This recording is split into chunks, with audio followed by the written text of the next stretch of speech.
Hello, citizens of the world. We are anonymous.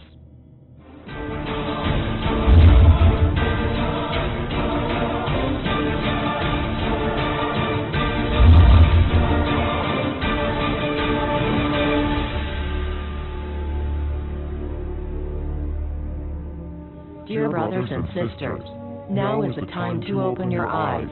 In a stunning move that has civil libertarians stuttering with disbelief, the U.S. Senate has just passed a bill that effectively ends the Bill of Rights in America. The National Defense Authorization Act is being called the most traitorous act ever witnessed in the Senate, and the language of the bill is cleverly designed to make you think it doesn't apply to Americans. But toward the end of the bill, it essentially says it can apply to Americans if we want it to. Bill summary and status. 112th Congress, 2011 to 2012, S. 1867. Latest title, National Defense Authorization Act 4. This bill, passed late last night in a 93-7 vote, declares the entire USA to be a battleground upon which U.S. military forces can operate with impunity, overriding posse comitatus and granting the military the unchecked power to arrest, detain, interrogate and even assassinate U.S. citizens with impunity. Even Wired magazine was outraged at this bill, reporting, Senate wants the military to lock you up without trial. The detention mandate to use indefinite military detention in terrorism cases isn't limited to foreigners. It's confusing, because two different sections of the bill seem to contradict each other.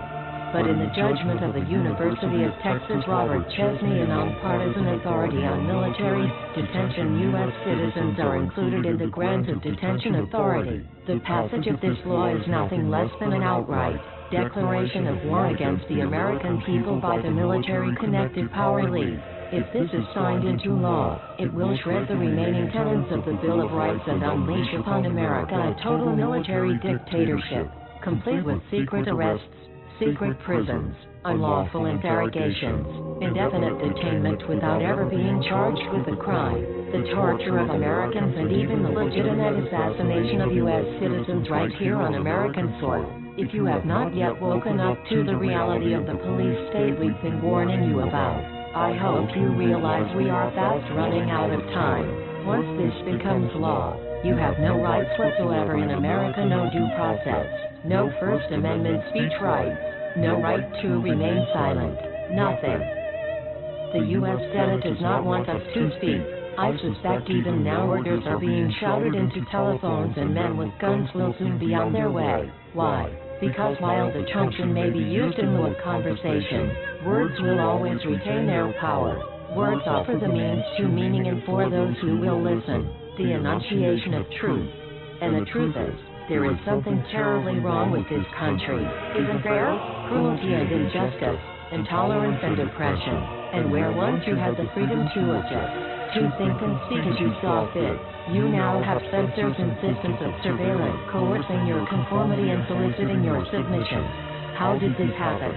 Who's to blame? Well, certainly there are those who are more responsible than others, and they will be held accountable.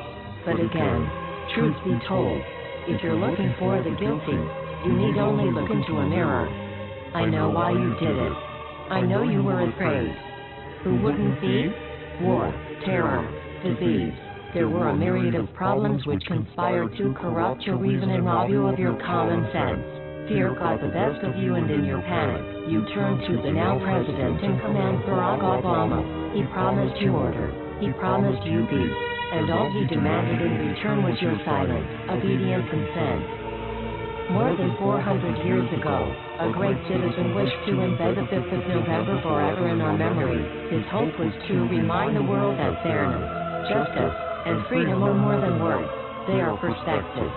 So if you've seen nothing, if the crimes of this government remain unknown to you, then I would suggest that you allow the 5th of November to pass unmarked. But if you see what I see, if you feel as I feel, and if you would think as I see, then I ask you to stand beside one another, 1 year from November 5th, 2011, outside the gates of every courthouse of every city demanding our rights. Together we stand against the injustice of our own government. We are anonymous. We are legion. United as one. divided by 0. We do not forgive censorship. We do not forget oppression. U.S. Senate. Accept us.